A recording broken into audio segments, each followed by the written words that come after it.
Over the last decade, Kodak Portra 400 film has become a top choice for professional photographers. It's a high-speed color negative film that offers smooth, natural color palettes balanced with vivid saturation and low contrast for accurate skin tones with consistent results. Since the discontinuation of Fujicolor 408, Portra 400 has really been the only pro-grade ISO film stock left on the market. So today we're going to be discussing some other 400 ISO 35mm color negative film stocks such as Kodak Ultramax 400, Lomography 400, and Cinestill 400D. In this video, I did a side-by-side comparison trying to replicate the results from each of the other three film stocks versus Kodak Portra 400. I'll be going over the other characteristics of each film at their box speeds versus Portra 400. I shot all rolls of Kodak Portra 400 on the Nikon F3, and the other three 400 ISO films were shot on my Nikon F5. Both my Nikon F3 and F5 were equipped with a 50mm f1.4 lens for this session. Lastly, all the images were developed and scanned by my film lab, Legacy Photo Lab down in Texas. Make sure you like, comment, and subscribe so you miss any upcoming content similar to this.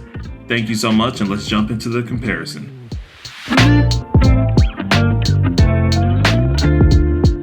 Kodak Ultramax 400, considered a consumer-grade film, comes in at about $11 a roll, which is currently about $4 cheaper than a roll of Portra 400. The thing that stands out to you when you first look at Ultramax 400 is going to be the color. Ultramax 400 produces beautifully vibrant and saturated images, while Portra 400 has more of that muted color look that a lot of photographers have fallen in love with. When shooting portraits on Ultramax, skin tones are particularly accurate based on the conditions that you are shooting in. You also get that classic warmth that Kodak films are known for producing. Portra 400, on the other hand, is warm but also very muted. In my opinion, Portra delivers a particular sunny feel with colors and the contrast that realistically enhances the image. The images on the screen of the Ultramax and Portra 400, these were shot during golden hour.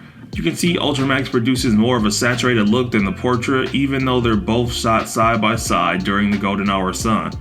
As we look at some of the other side-by-side shots of the two films, you can see that Ultramax does produce pretty good skin tones like I mentioned earlier. But please be mindful when shooting portraits on Ultramax, it's best to use this film directly at its 400 ISO box speed and meter correctly for proper exposure. Otherwise, when under or overexposed, it can result in mildly unpleasant yellow color shifts. Unlike Ultramax, when overexposing Portra 400, you can still achieve really beautiful portraits, as a lot of photographers usually overexpose this film by rating it at a 200 ISO. So even though Ultramax has an okay-ish exposure latitude, Portra 400 still has it beat by a long shot in my opinion.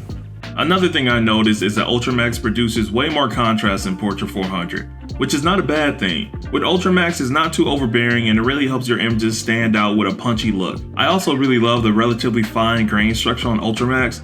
Now, I do believe it's not as good as Portra 400 by any means. In most cases, a well-exposed photo taken in decent lighting conditions on Ultramax shouldn't produce much grain visible to the naked eye. But there are some situations when shooting this film stock, like on overcast days, it'll produce more grain, I feel. But it's a pleasant look that actually makes your photos look more retro. Either way, Ultramax 400 is a great choice for portraits in pretty much any shooting condition.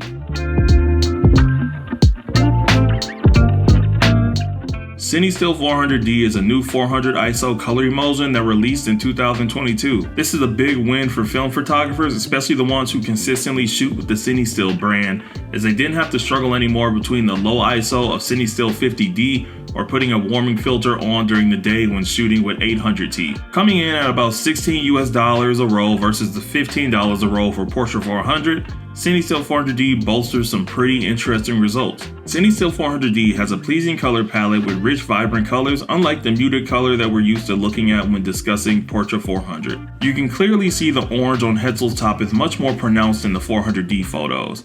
The D in 400D stands for dynamic, and from my experience when using 400D, it definitely has some pretty good exposure latitude, allowing you to expose it between 200 and 800 ISO without any odd color shifts, similar to Portra 400. If you've shot any Cinestill film before, then you know about halation. And just like its predecessors, Cinestill 400D definitely does produce quite a bit of halation on its images, especially when shooting in direct sunlight. This might be a deal breaker for some when shooting portraits, but if you're looking for another characteristic that can add to your images, the red glow of halation could definitely be for you. Personally, with this film, I would avoid shooting portraits in high contrast scenes with harsh sunlight, as 400D will give you blown out highlights with red bleeding of the halation that doesn't really look too pleasant. Cinestill 400D is generally a warm film stock, but it is not over the top like some Kodak brand films. Cool colors still show through in the images, and this versatility balances out a variety of scenes very nicely. The reds on Cinestill 400D render extremely well, and unlike the yellow warmth of the Kodak branded films, it really seems to lean more on the brown and copper side,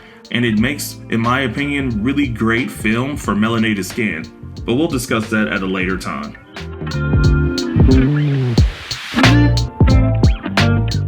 The first thing I noticed on Lomo 400 is that this film gives a vibrant look. Not only that, but unlike the previous two film stocks we discussed, Lomography 400 renders colors in pleasing cool tones. It has a really cool vintage feeling with really vivid and contrasting colors. As you can see in some of these mirror reflecting shots of Hetzel, the blue sky is really vivid. This makes for really interesting portraits, as I feel that the factors of bold colors and really cool tones really give your photos character versus the standard pro-grade Portra 400. Lomo 400 also boosts visible grain with your photos for a classic look, which again is pretty cool as grain gives your photos character, and most 400 ISO films really harp on the fine grain structure, so it's really cool to see Lomography stepping out of the norm with their 400 ISO film stock. I find that the film reacts really poorly to overexposure, resulting in muted and washed photos. It's almost like the whites and the highlights are really perpetuated, dimming the vivid colors within your photo. Now, it's not a horrible look, and some may actually dig it because I do like a few of these images. Also, if you're looking to get all of the awesome qualities of Lomo 400, then try exposing it properly.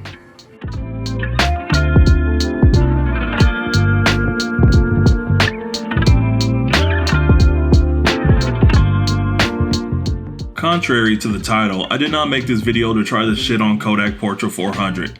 For those of you that have been watching me since the start of my film journey, you know that Portra 800 is my favorite film stock. All I see on the internet is for new photographers to use Portra 400, and when I bought my Mamiya, I also purchased about 4 rolls of Portra 400 on 120. At the time, that was my go-to, and I understand why. Exposure latitude is forgiving for portraits, and the skin tones are pretty much accurate for most people.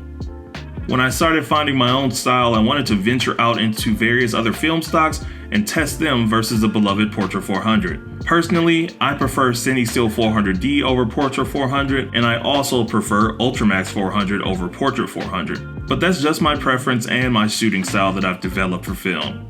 Let me know in the comments which 400 ISO you like the most.